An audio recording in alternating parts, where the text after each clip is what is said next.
She's the first to give when someone asks. Whether it be for a fundraiser or as Thanksgiving approaches, she will donate to the families and always provides for those families when in need. I'm a part of the Humane Society, and we greatly always have something that is in a donation request. She is a quiet, behind-the-scenes donor. It comes to my memo when a post is on my Facebook for litter, kennels, cleaning supplies. She places a gift in her friend's name. No question is ever asked. It's just put there, and the money's on my account. She's contributed to the Nurses Association, supports student initiatives throughout the year, and ensures that the blessing box is always full for families that have food needs. Mrs. Anderson has a giving and generous heart, but I'll admit that there was a time I was a little afraid of her. She was my principal for a short time. She ran a tight ship because she set high expectations. But that's exactly what made her remarkable. In a field often led by men, she stood out as a strong, determined woman who opened doors for others to follow. She didn't take no for an answer, and she's always made things happen. In 2019, when the medical wing was built at the Career Center, they used plans she had designed during her 26 years there, even though she retired in 2011. That says everything about her vision and leadership. She's one of the smartest, most eloquent people I know. She's witty, caring, and unafraid to speak her mind. She tells you she's sleeping until 12 o'clock in the afternoon, and please don't stop over until then. She opens her arms, her home, and her heart to everyone.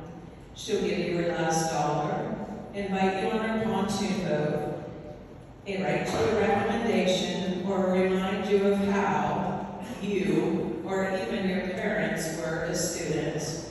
Her memory is sharp, and her compassion is deep.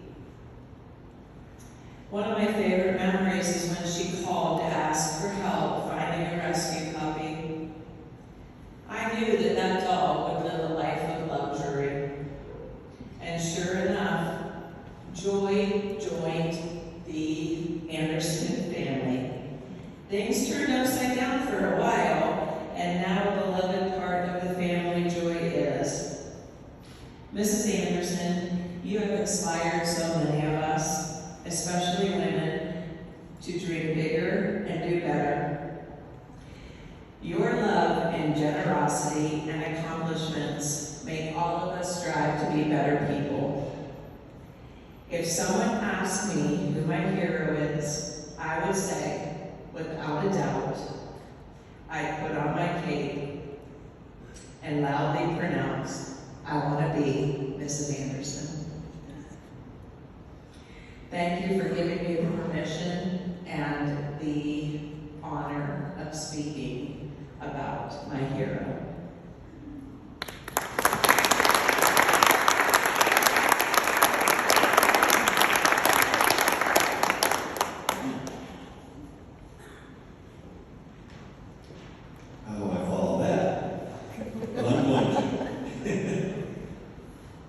When Mrs. Anderson got hired, I was here. I worked with her for 5 years, and boys were scared of her. They called her Hitler. They did. They were scared because she meant business. So as a lady in the guideline, the hierarchy, you're not supposed to do that, but she was very determined. She was friends with them. There's some other firsts that I want to go with. She got pins for their gowns for the academics.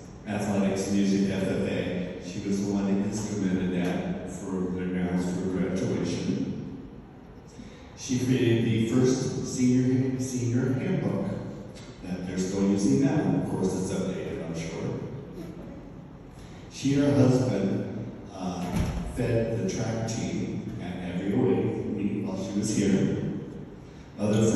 She was the first female athletic director in Ohio. How many people can say that? She was a state coordinator for OWE for at-risk kids, which is occupational work experience. She worked with the state and she did the curriculum for that. Like Sarah said, she was the first superintendent at the Career Center. She still lives in Gopher Lake and she supports United. And I am pleased to present this plaque to Mrs. Anderson.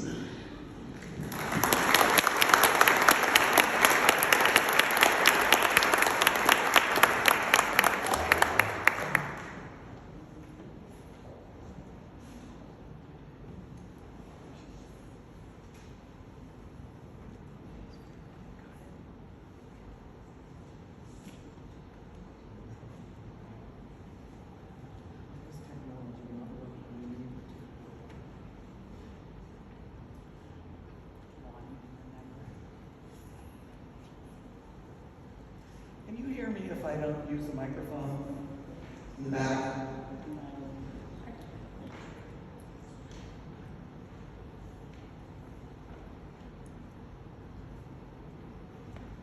It's pretty tough to stand up here and have people talk. You know, I think that's probably true of all of you. Tonight, before I share my remarks, I would like to congratulate all of the recipients who are being honored tonight. And I know that you feel as I do that this is a great honor for each of us. I'd like to thank this gal for taking my place last night. Cold air and damp weather don't go well with these old bones anymore, so I had to have a stand in. And my brother was at the game and he said she did an excellent job. I also want to offer a kind thank you to Dave for nominating me, and my heartfelt thanks to the committee for selecting me as one of the 2025 recipients.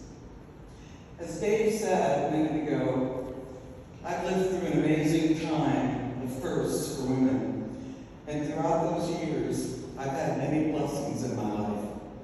The first blessing was in 1940. I was blessed to be born the eldest of 7 to a set of loving and caring parents. In a relatively short period of time, however, a bunch of loving and caring brothers and sisters, also bothersome brothers and sisters, filled our home with happiness. I could not have met the goals in my life without the help of all of them, especially my sister Pie, Cheryl. She's here tonight. I love you like salt pie. While I always had the love and encouragement of both of my parents, I was really fortunate to have been reared by a mother whose outlook and perspective on life in general, and for women specifically, was light years before her time. Then, I lucked out and married a guy who valued women's rights way before women's rights were a thing. So with the opening of the Kent State University East Liverpool branch, at age 29, a wife, a mother, I began a journey which enriched my life in the most wonderful and adventuresome ways. My husband Joe always said I found a niche working with high school students. I think he was right. Actually, he usually was always right. For 41 years, I thoroughly enjoyed going to work every single day in each of the 4 districts I served. During those years, I was also given the opportunity to hold some unique education-related positions not generally available to women during that era. A high school boys athletic director being one. But in case you don't know, my high school senior thesis was titled On Being a Housewife. that's true. I hear you giggling, but that's just true. Because the times, they were changing. Fast forward to August of 1980, at the age of 40, I felt quite blessed to have been selected to serve as United's high school principal.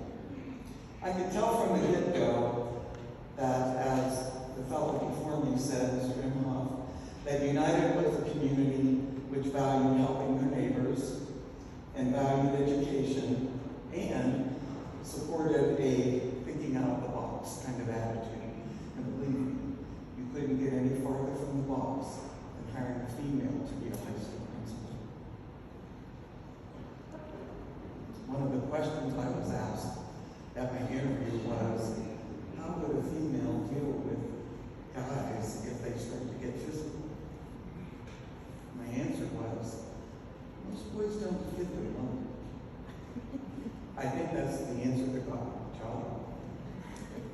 While at United, the Board of Education afforded me the opportunity to speak at several national conferences, where I shared some of the unique programming being implemented at United High School.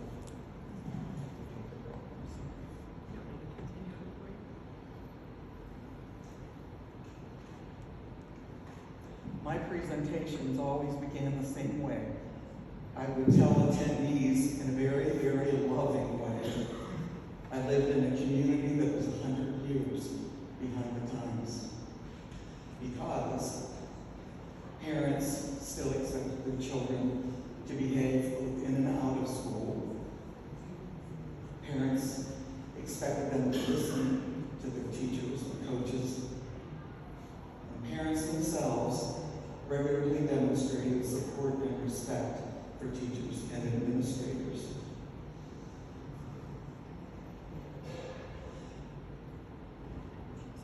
Then I would proudly tell the audience that that very same community was way ahead of its time relative to its progressive thinking about educational programs. Its strong community support of students' academic and extracurricular activity success, and its never-ending support of levy initiatives to provide a well-equipped, inviting, and safe place in which students could learn and grow.